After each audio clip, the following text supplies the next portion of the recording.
So, good afternoon, everybody, and welcome to this press conference following the meeting of the Ukraine Defence Contact Group.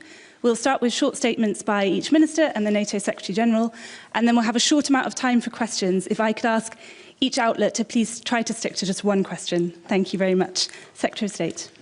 Thank you, Jenny. Good evening. It's a real pleasure to welcome Mikhailo to his first UDCG today and his first UDCG press conference. Mikhailo, I hope the pledges we have made here today at the UDCG you take as a demonstration of our total commitment to stand with Ukraine. Next week marks 4 years since Putin launched his full-scale attack on Ukraine, a war he thought he'd win in a week, and a war he has now been fighting in Ukraine for longer than Russia and Germany were fighting during the Second World War. 4 years on, Ukraine's forces are hitting targets deep into Russia, inflicting high casualty rates on parts of the front line and even retaking territory. The Ukrainians, both military and civilian alike, are fighting today with the same courage and defiance as they did in February 2022. And of course, we all welcome progress made by the US to broker peace, and no one welcomes those efforts more than Ukraine. But for now, the war continues. Russian aggression is escalating, and Putin's brutal missile and drone attacks continue to pound Ukrainian cities, Ukrainian civilians, not just the military front line. And so our mission at the UDC remains: support Ukraine in the fight for now and help secure the peace for tomorrow. And the four of us have worked hard to ensure that we begin this big year for Ukraine with big pledges to Ukraine. We can save lives, we can pressure Putin, and we can agree peace, but only if we step up together. And so together, I can confirm at today's UDCG, we pledged a total of $35 billion worth of new military aid for Ukraine. For our part, the UK is spending the highest level of support for military aid for Ukraine ever. And at this UDCG, I announced a new £500 million package of urgent air defence support for Ukraine, President Zelensky's top priority. Today, the UDCG sent a very clear message to Putin. We're more united and more determined than ever. We will step up military assistance to Ukraine.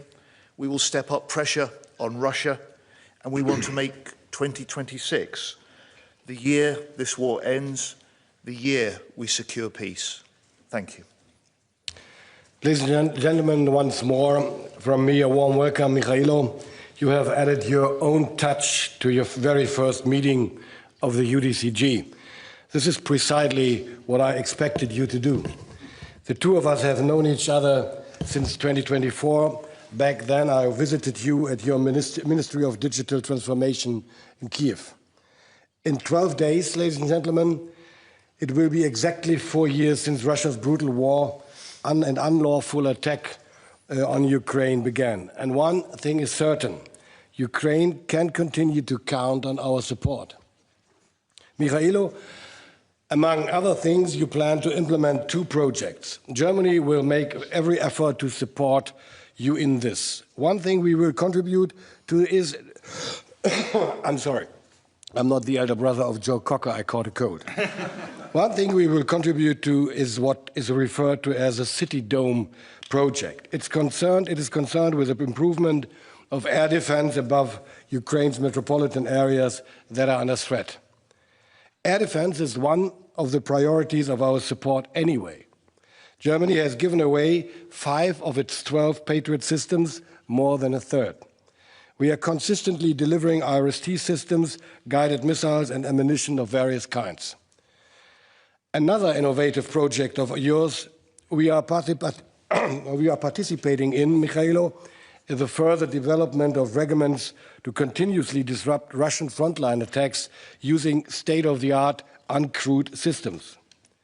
Altogether, we have earmarked a total of 11.5 billion euros for the support of Ukraine in 2026. In addition to air defense, and our continued support with deep strike drones, we will provide funding for long-distance artillery ammunition. What is important to us is that supporting nations' industry closely cooperate with Ukraine's industry as well. I'm therefore very pleased that the production of state-of-the-art Ukrainian drones has just begun in Germany as part of a joint venture. Ukraine needs, we heard it earlier, at least $60 billion from its supporters this year to defend itself. John, Michailo and I, together with NATO Secretary General Mark Rutte, have written a letter to our partners last week. We emphatically called upon all countries in the Ukraine contact group to provide additional support. We have seen the result at today's UDCG. John just highlighted it, 35 billion euros are the result. And when it comes to air defense, I decided to suggest spontaneously at the end of our session that Germany is going to deliver 5 additional interceptor missiles called PAC-3 to Ukraine if other supporting countries donate a total of 30 PAC-3. We all know it's about saving life. It's a matter of days and not a matter of weeks or months. So, and I can tell you we are on a good path. We have some announcement. Not everyone is already approved, but I'm very optimistic that we achieve at 30 plus 5, and I'm very grateful for that. Thank you very much for that. Mr. Fevrov.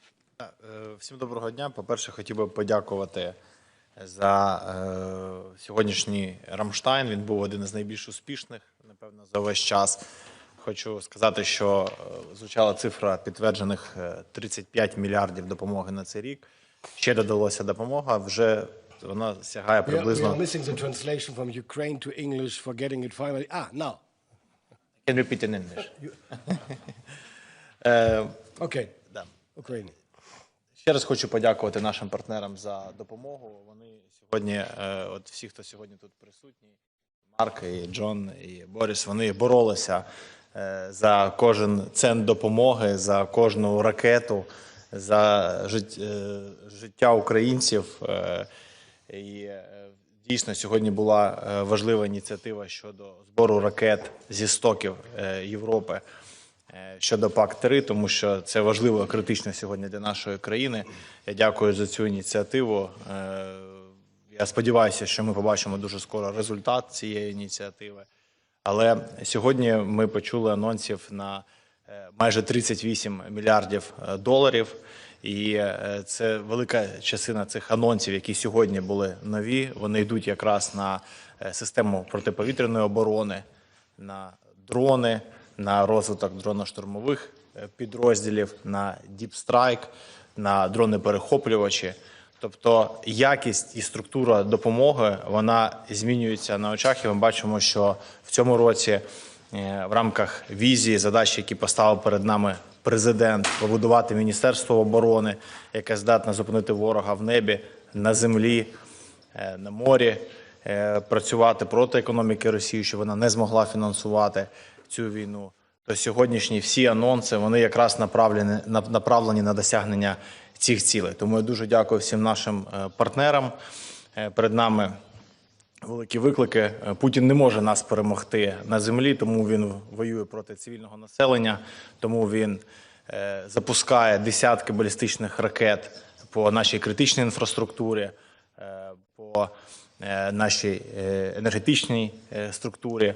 Але ми рухаємося далі і зробимо все для того, щоб боротися проти кожної ракети, проти кожного дрону, отримати необхідні ресурси для того, щоб захистити українців. Ще раз вам дякую за ці кілька днів роботи, які були тут вже в цих стінах, але ви працювали кожного дня всі попередні місяці для того, щоб ми могли тут сьогодні анонсувати цей результат Рамштайну. Тому дякую ще раз вам.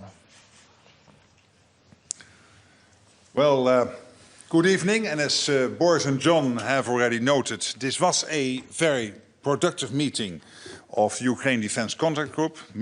Michailo, again, welcome to NATO headquarters. Great to have you on board. Let me say that allies announced hundreds of millions more for Pearl, providing as you know, more essential US equipment that Ukraine urgently needs to defend. And I want to thank the United Kingdom, Iceland, Norway, Sweden, Lithuania for their contributions. And many others have announced that they are actively considering over the next couple of days and weeks additional contributions. When I was in Ukraine last week, I saw again, firsthand, the chaos and destruction that Russia continues to inflict on the people of Ukraine. And to defend itself against such attacks, Ukraine indeed urgently needs more air defense. My message to participants today was clear.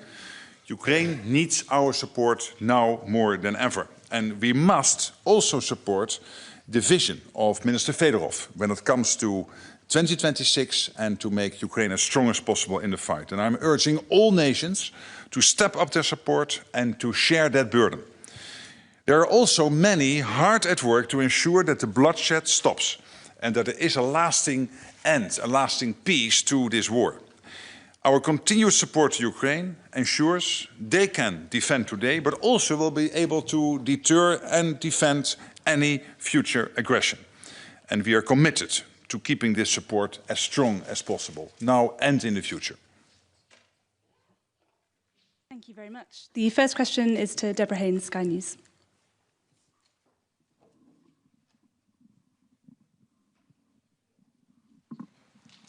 Thank you, Deborah Haynes, Sky News. It's a question for our Defence Secretary. The US has come very clearly with a message that, while it's not abandoning the alliance, Europe needs to be in the lead in defending this continent. And allies like Germany, the Baltics, the Nordics are clearly doing that with action. But for the UK, that timeline to hit the 5% isn't until 2035. And you haven't even yet released the defence investment plan. Are you failing to meet the moment? And if I might just ask, given the headlines in the news today, it'd be remiss not to. The Times and The Sun are reporting that the UK's ambassador to NATO has triggered a diplomatic row by moving his young Italian girlfriend into the official residence. It's the same person who in a previous role left classified documents at a bus stop. Do you still have confidence in your ambassador? And just for the Ukrainian minister, could you give a sense, please, of the effect on Russian operations on the battlefield of this monumental move for the Starlink terminals to be switched off for the troops in Ukraine, for the Russian troops? Thank you. First, the timeline of 5% that all 32 nations of NATO agreed last year is 2035, and the UK will meet that commitment. The UK has always met its commitments to funding NATO. The UK is putting more money into defence this year than it has done for 15 years, £270 billion in this Parliament alone. This is the largest increase since the end of the Cold War. Today is not just a question of what the UK is doing to step up our contribution to European security, but what allies are doing together. That was the discussion at NATO defence ministers this morning. It's been the discussion about the way we step up for Ukraine at the UDCG this afternoon. And on the defence investment plan, we're working flat out to complete this. This is the first time for 18 years that in the UK we have taken a line-by-line approach to building up our future plans. And we've also been dealing with a defence programme that under the last government left 18 months ago was hugely overcommitted, was underfunded, and was in many parts unsuited to the threats that we now face. And on the question of the reports, I'm not going to comment on those reports, but I will say that the UK expects the highest standards of all its ambassadors for this country. And my focus as the Defence Secretary today has been to work with allies to demonstrate that we can step up to support Ukraine in the fight. We've done that at the UDCG this afternoon, and that we can step up with European nations within NATO to forge a new deal for European security, and we've done that this morning. Thank you for your question. We left Russia without communication these days. And I think it's a good opportunity to take strategic initiative for our armed forces. And I'd like to say that it's only the beginning of our asymmetric activities. Thank you. Next, we'll come to Katharina Kroll, Deutsche Welle. The US has indicated that its weapon stocks for Ukraine are not unlimited. What happens then?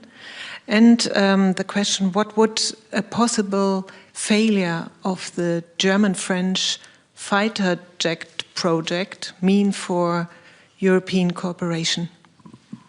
On the first question, I can assure you that the US has made clear that to the tune of 12 to 15 billion this year, they can supply critical material for Ukraine, which only the US is able to supply at such levels of massiveness.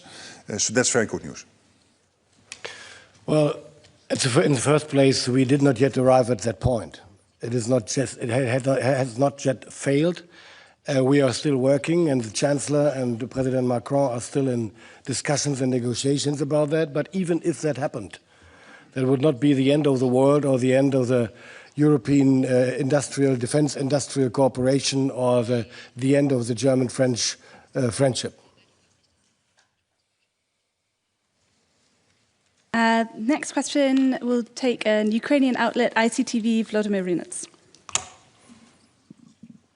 Well, thank you for this opportunity, Vladimir Putin, ICTV. Secretary Healy, the question is for you. We met about a month ago in Kiev when you arrived there, and you saw the outcome of yet another missile attack on Kiev and its residents.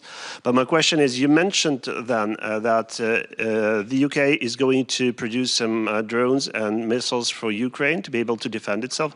Could you give us more details? What rockets, what missiles are they? What type? When are they going to be in Ukraine? The Ukrainian army could use them.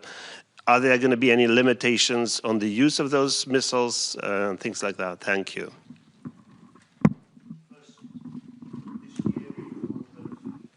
Supplied into Ukraine over 100,000 drones to support the fight against Putin.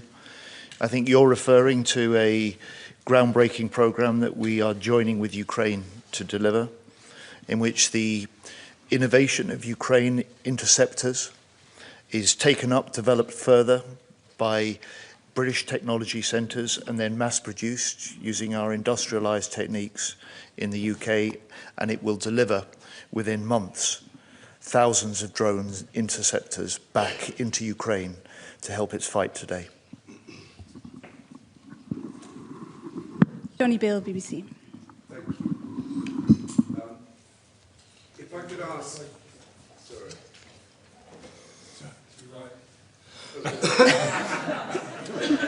An attack. If I could ask the UK Defence Secretary, you've announced today that the UK is contributing to the Pearl programme, which was set up, I think, last summer. So I just want to know why it's taken you so long to join up to that scheme. And you could argue why so little, because I think Germany's given more than £500 million already. And I would like to ask Minister Fedorov, if I could, I just want to know if the scheme's working, because I think we heard from President Zelensky saying at one stage you were running out of Patriot interceptors. We know that the US is focused on a potential military action in the Middle East with Iran, and that it's had to beef up its air defenses in the region to defend its own bases. Are you worried that this scheme isn't going to work, that especially when it comes to Patriot batteries, you just aren't going to get them? You aren't going to get the interceptors you need, and you're not getting them. Thank you. So the UK this year is funding more than ever into military aid to support Ukraine. Everything that we do is to respond to the priorities that Ukraine set out for their air defense, for their drones, for their abilities to strike deep. We've been supporting Ukraine in some ways, in ways that no other nation has. Part of the most urgent requirement now is for air defense support. We're doing that in a number of UK ways, but a contribution to the Pearl packages is also required by Ukraine now, and so we are making that contribution today too. Ми працюємо зараз зі Сполученими Штатами над програмою підтримки України щодо створення нових систем, щодо контрактування ракет ПАК-2, ПАК-3 для Петріотів. Ми розуміємо, що в світі є зараз дефіцит цих ракет і самих систем, але наш президент робить неймовірну роботу для того, щоб ми отримували ці системи, ми отримували нові ракети. Сьогодні наші колеги, Борис, він чудову ініціативу проявив, яка, я впевнений, допоможе нам в найближчий час отримати ще додаткові ракети ПАК-3, не враховуючи ті, які ми отримали через Pearl. І сьогодні важливо сказати, що тільки сьогодні було анонсовано більше, ніж додатково 500 мільйонів програму Pearl. І Pearl працює і допомагає нам отримати ракети ПАК-3. Ви бачите, що Росія запускає за одну атаку і 20 може балістичних ракет запустити. Тобто це десятки ракет. І я думаю, що жодна система в світі не готова до протидії такій кількості балістичних ракет. Тому наша задача шукати можливості отримувати в першу чергу ракети ПАК-3, ПАК-2. Звичайно, потрібні додаткові системи для того, щоб захистити наші міста. Також потрібно Європі почати виробляти більше ракет для того, щоб використовувати діючі системи, такі як САМ-Ті, наприклад, де нам не вистачає ракет. І перебудова воєнних індустрій Європи – це важливе питання, тому що ми сьогодні отримуємо велику кількість IRIS-T, дякую вам за цю підтримку, ракет до IRIS-T. Ми працюємо також з Великобританією щодо отримання ракет, і сьогодні і вчора був анонсований новий пакет щодо ракет. Але залишається виклик балістичних ракет. І тому світ повинен попрацювати, і Україна разом з світом, для того, щоб ми виробляли більше ракет ПАК-3, для того, щоб, або схожих ракет, для того, щоб захищатися від подібних атак.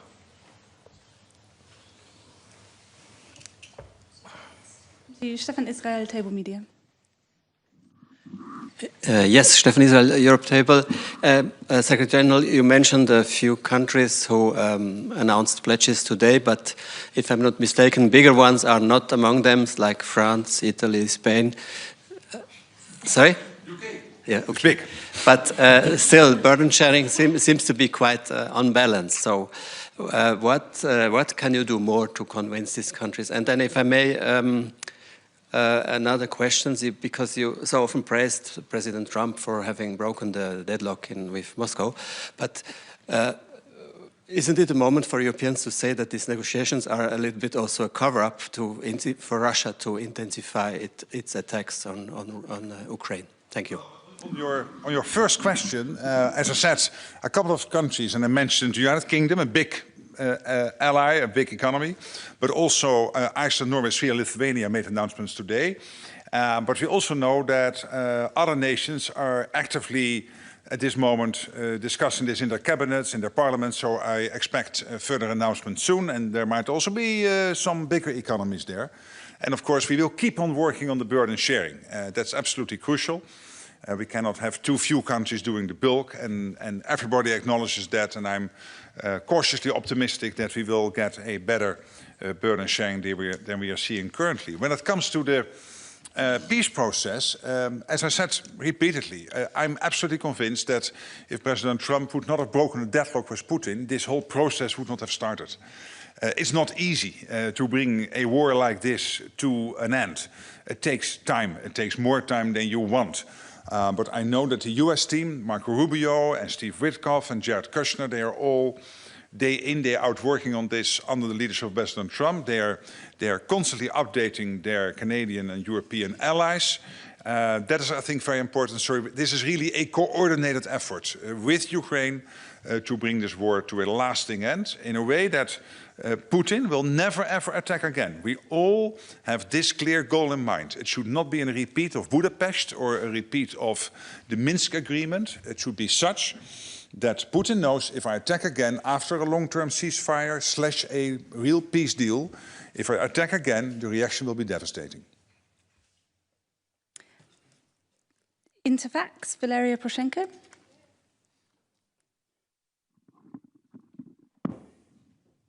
Thank you for this opportunity. Valeria Preshenko, Interfax Ukraine News Agency. My first question to the Secretary General. Can you please describe the role of the USA in the Rammstein? Because the leading role is now in other countries' hands. And other question to our Minister, Mikhailo Fedorov.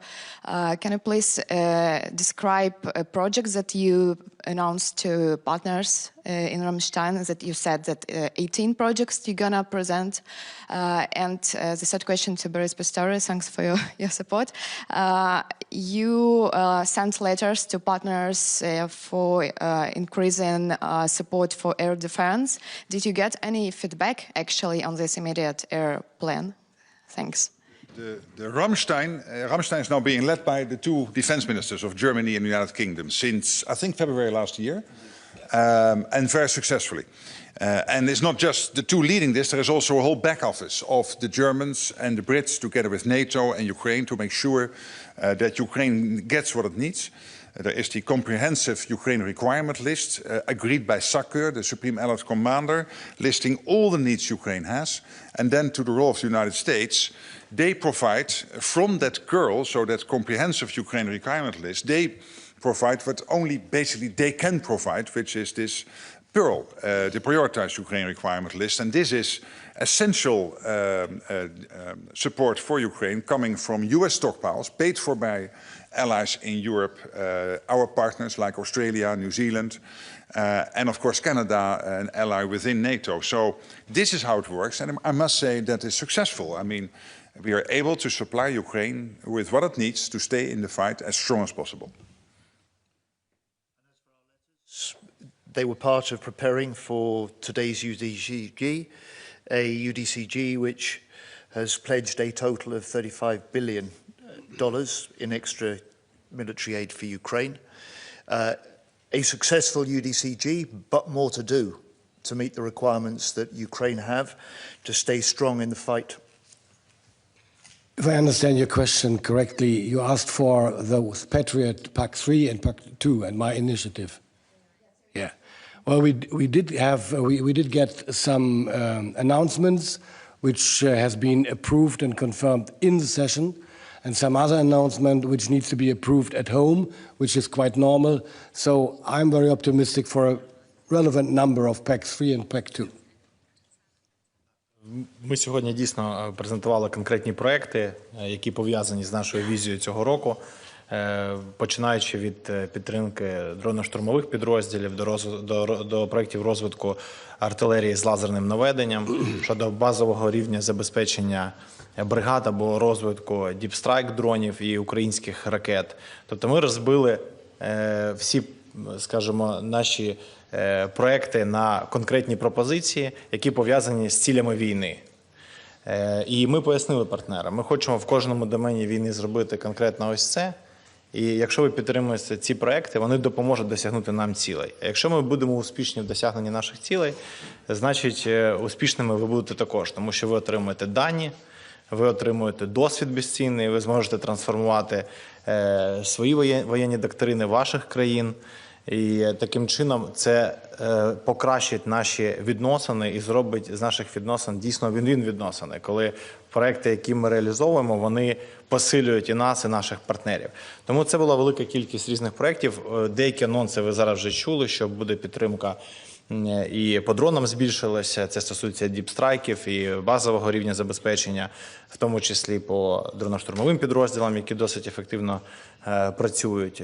Також будуть певні анонси щодо артилерії з лазерним наведенням, тобто ми плануємо збільшити постачання в цій артилерії, точніше отримування від наших партнерів цього виду артилерії.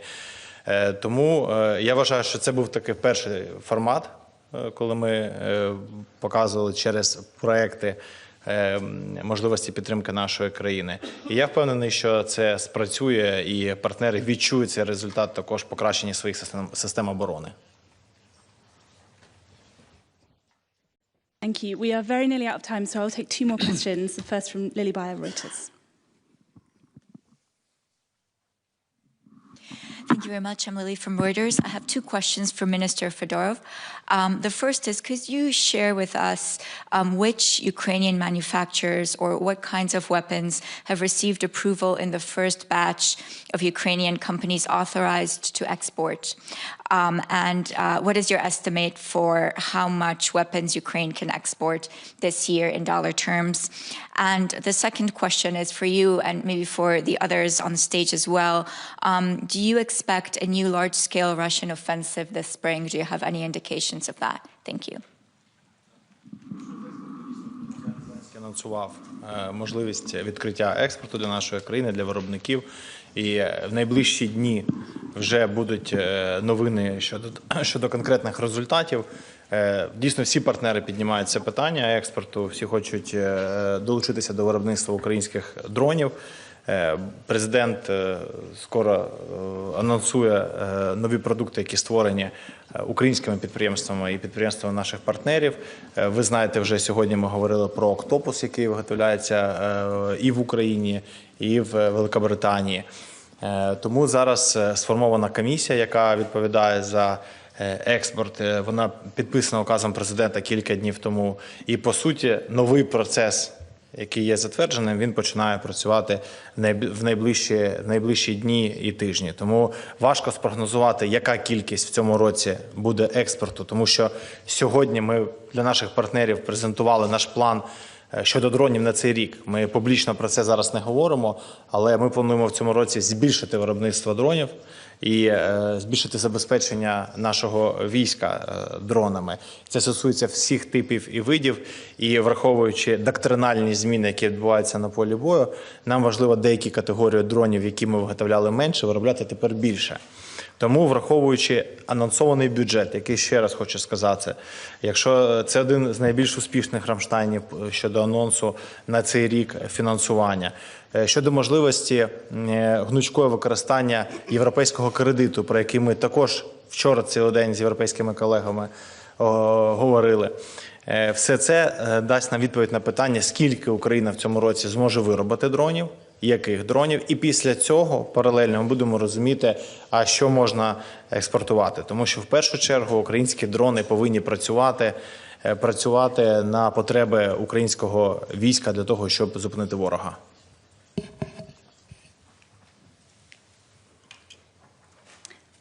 And our very last question is to Lara Jakes.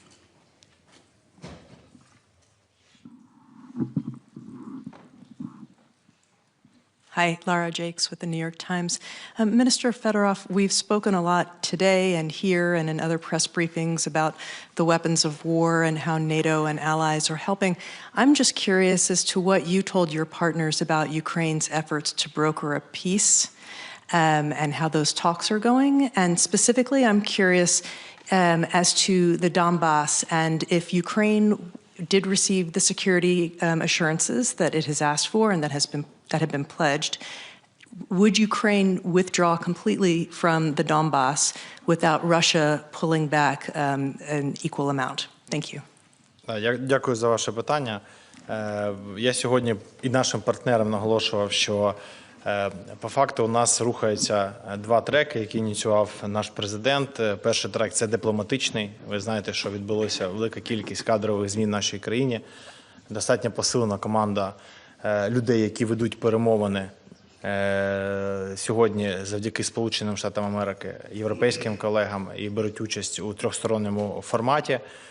І президент, і вся наша команда, яка веде перемовини, роблять все для того, щоб отримати справедливий мир, і вони працюють над цим 24/7. Наша задача від президента – побудувати систему оборони, яка буде працювати при будь-якому сценарії, для того, щоб ми не залежали від будь-яких перемовин і будь-яких процесів. Тому я сфокусований на цьому, і я вважаю, що це важливий меседж нашим партнерам – інвестувати зараз в виробництво, допомагати нам будувати систему оборони зараз, не сподіватися на різні сценарії, а робити все можливе, що залежить від нас, для того, щоб захиститися цього зла, яке, по суті, напало на нашу країну і сьогодні воює з цивільним населенням. Ще раз хочу підкреслити, що Росія нічого не може досягнути на полі бою. Вона вже втрачає велику кількість людей, щоб окупувати 1 квадратний кілометр. І тому вона б'є по енергетиці, тому що опалювальний сезон скоро закінчиться. Росія так і не навчилася розуміти українців.